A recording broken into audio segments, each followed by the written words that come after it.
Hi and welcome to Just Salvos Live. It's very exciting to have Mark Zirnsak with us here today. Welcome, Mark. Thank you. Mark, do you want to tell us a little bit about where you're from first up? Sure. I'm the Director of the Justice and International Mission Unit with the Uniting Church in Victoria and Tasmania.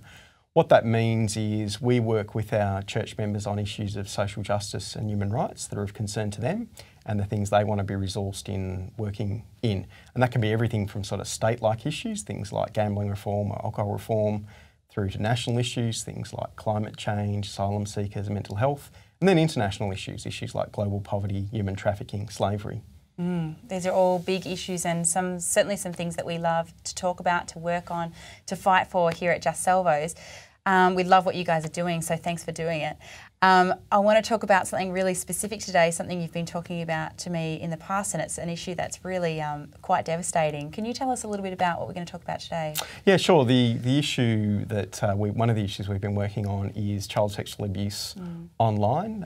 This is a serious issue. Our focus has very much been on the commercial child sexual abuse industry. Now that's probably going to surprise people, but there is actually organised criminals out there who collect or make images of child sexual abuse and then manage to sell them over the internet. Now the UN Office of Drugs and Crime that have done estimates around this industry say it's about a $250 million industry out there involving hundreds of websites, generally produces about 50,000 new images a year. And they estimate there's probably about 2 million consumers out there who purchase child sexual abuse material off the internet that feed this business taking place. They're huge figures, and I just want to dwell on that one that I just heard, 50,000 new images every year. We're talking children? Yes, we're talking children. Now, talking to law enforcement though, it does sound like a lot of these images get retraded between the different organised crime groups, so they will try and sell the same images off a multitude of sites. So, but nevertheless, we are talking thousands of child victims every year, and the UN Office of Drugs and Crime would say most of these victims are victims of human trafficking. Right. So this is one of the feeder areas into human trafficking.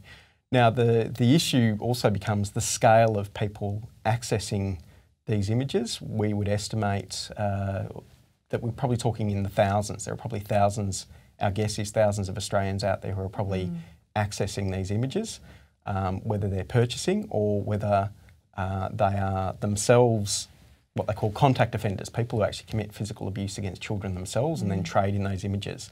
And there are actually two categories of offenders. There are those who are called non-contact offenders, so those who actually don't engage in physical offences, and they're often the ones who are more likely to purchase, whereas the contact offenders tend to work in networks between each other, and they tend to trade in images.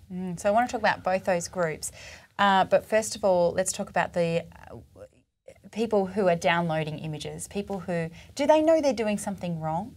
Look, the research, it depends, and this is where this issue between contact offenders and non-contact offenders becomes clearer. The contact offenders, because they tend to work in groups of like-minded people who also abuse children, when they're caught, they more readily acknowledge that they've actually committed sexual offences. Those who are the non-contact offenders, whose offence is simply to purchase images, often work on their own. They don't work in groups or networks. And the work with them, often they will express views that they weren't really offenders. They'll say things like, I just downloaded some images, looked at them, I didn't actually commit any crime myself. Or the kids in the images looked happy, no one was getting hurt, so I haven't done anything wrong. And there are actually a construction of a lot of this material. Children are made to look happy to meet that market. Now the bizarre thing is though, over time, these non-contact offenders actually escalate in their behaviour. So where they might start with what might be regarded fairly mild images, so just child nudity on this kind of scale of, they will escalate up to adults actually engaging in sexual activity with children through to sadistic images, images of bestiality. So you have this kind of escalating behaviour over time, and if no intervention is made, they actually feed, and clearly the more images they collect, the more they've fed the market to produce more images to meet that market. Yeah, and which brings us back to the issue of human trafficking, this idea that is really striking me is that these are children, they're real children, this is happening to them, and it's for the pleasure of people in Australia, and we're not innocent of this. I guess my question is, what do we do about this? How do we get involved? Look, the ways to deal with this, firstly, there is standard law enforcement. So there is the detection and then arrest, prosecution of those involved in purchasing the images. There's also, from an Australian point of view, collaboration with law enforcement overseas, so that you're trying to locate the people making these images, to shut their businesses down, to rescue the children. And a lot of these images are coming out of Eastern Europe at the moment, but there is a growing production occurring out of Asia, so that's of concern.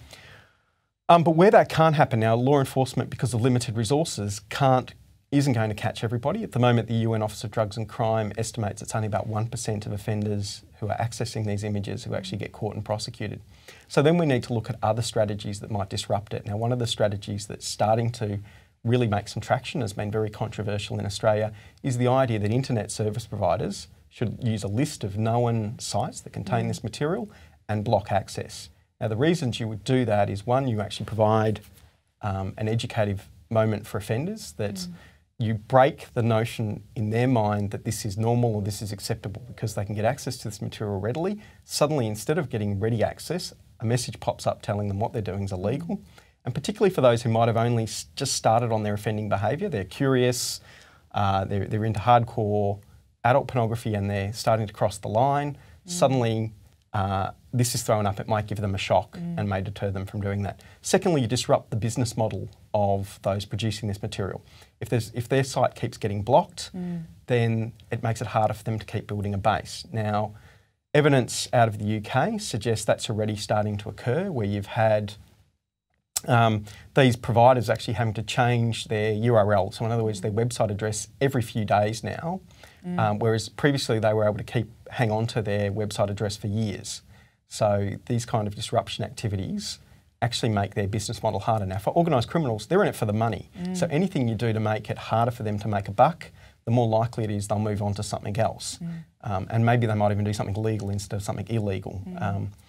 So the other thing here is, though, too, remembering that the children are the victims of this, there's an issue about their rights not to be viewed, that if you've been the victim of sexual abuse, you should have a right to have it so that people can't readily access an image of your abuse, of the crime that's been committed against you. Access blocking is a way of doing that. Now, you can get around access blocking. It's not hard to do for those who have the technical skills to do it. But in doing so, people also reveal themselves to be offenders, so that when law enforcement catch up with them down the track, they can't argue they didn't know what they were doing was illegal. They can't say they accidentally accessed. Clearly, they're going to have demonstrated they were an intentional offender in this. Look, that sounds great. Why would we not implement that immediately? Look, the concerns that have been thrown up around this have been arguments around freedom of speech. A lot of people distrust government. They worry that if the government provides the list to the ISPs, that government will slip things onto the list that are legitimate sites. I think those kind of concerns aren't very valid from the point of view that the government is actually, the Australian government, in talking about wanting to implement this, has offered a number of safeguards. They've included the notion that a retired judge would review the list. There would be oversight and scrutiny of the list that would be used. And we've already had a functioning list in the UK, where at the moment it's still voluntary, though, for ISPs to use it or not. Although in the UK, 98.6% of residential households with broadband go through a filtered access blocked list against child sexual abuse material. In Italy, it's already mandatory, so we haven't seen these kind of problems. There is probably a legitimate concern that over time there will be pushes to get other things on the block list, and I think that's a debate we need to have about what it's reasonable for people to access and what not. But at this stage, I don't think really there should be a debate about whether accessing child sexual abuse material should or shouldn't. Nor could it be surely an argument of free speech. I know that the overall issue is an issue of free speech and the idea of blocking information. Absolutely, I get that. but I don't want to have anybody argue to me or for anybody else that this is something that they should be able to access. Obviously, it's illegal and it's illegal for a reason. Now, the other one is that there are a lot of technical arguments where people say, well, because you can get around this relatively easy if you really want to, therefore we're going to spend this money to provide this as access blocking, and those who are dedicated to accessing this material still will do so. The counter arguments to that are that basically a lot of these people access this material initially accidentally or out of curiosity, so you hopefully will stop new offenders from emerging rather than catching those who are already very dedicated to this. The other argument is that it is a disruption strategy for the business, and it is about that protecting the victims from having their images readily accessed. Now, a lot of people accidentally access material. In the UK, surveys showed about 5% of people on the internet had actually come across child sexual abuse material by accident. So you're blocking a lot. The other thing it does is it frees up resources for law enforcement. So instead of the same website being reported 300 times to authorities, once the block message goes up, everybody actually knows that that site is already known to law enforcement and is already blocked. And that's one of the reasons Interpol actually recommends this. So we have a range of bodies that actually recommend this, including Interpol, including the International Telecommunications Unit, and children's rights groups like UNICEF the Philippines, Save the Children in a number of European countries, Childwise here in Australia, all support the notion that we should be access blocking as a disruption strategy. Well, this is certainly something that is, it's a huge issue. It's certainly hard to hear. And one of the things that strikes me is that, look, relatively small numbers in a sense of in the grand scheme of the world, but gee, those numbers must be well and truly affected. Those children, I can't even imagine what their life must be like, and we have the power to do something about it. Look, we want people to be able to find out more. Is there any website that they can go to? Yeah, they can go to, we actually have a petition that we're up and running at the moment on the Justice International Mission Unit website on the Synod of Victoria and Tasmania website. So people can go to there and they can download the petition, sign it and send it back to us, and we'll table those signatures in the Senate to try and push our Parliament towards supporting it. Now currently the Gillard government supports the notion of moving to access blocking, but both the Greens and the Coalition currently don't support it. We are concerned that those two parties have not had a good enough look at the reasons why you would do this. Their focus seems to have been very much on protecting Australian children, and not enough focus on looking at the commercial industry that's about exploiting children overseas and Australians being consumers of this material, and how this will actually be one of the tools to benefit in an environment where we're never going to provide enough resources for our police to catch all the offenders. That's the simple reality. We will never provide them with enough money to do that, because we have enough criminal activity here in Australia that we don't provide enough resources to deal with. So this becomes the stopgap. This is the stopgap when we don't have the funds to do what ideally we'd like to do. Yeah, okay, that's great. So we'll get you to download that petition. We would love for you to sign it. We need to support this issue as much as we can. Look, Mark, thank you so much for being a part of the show. And, thanks for having me on the program. Yeah, my absolute pleasure. You are welcome back anytime. We hope that you've got a whole lot of information out of that. We would love you to follow our Facebook, facebook.com/JustSalvos for any other conversation about this issue, and any other information that we find for you. We'll post it up there, and we hope to see you next week at Just Salvos Live.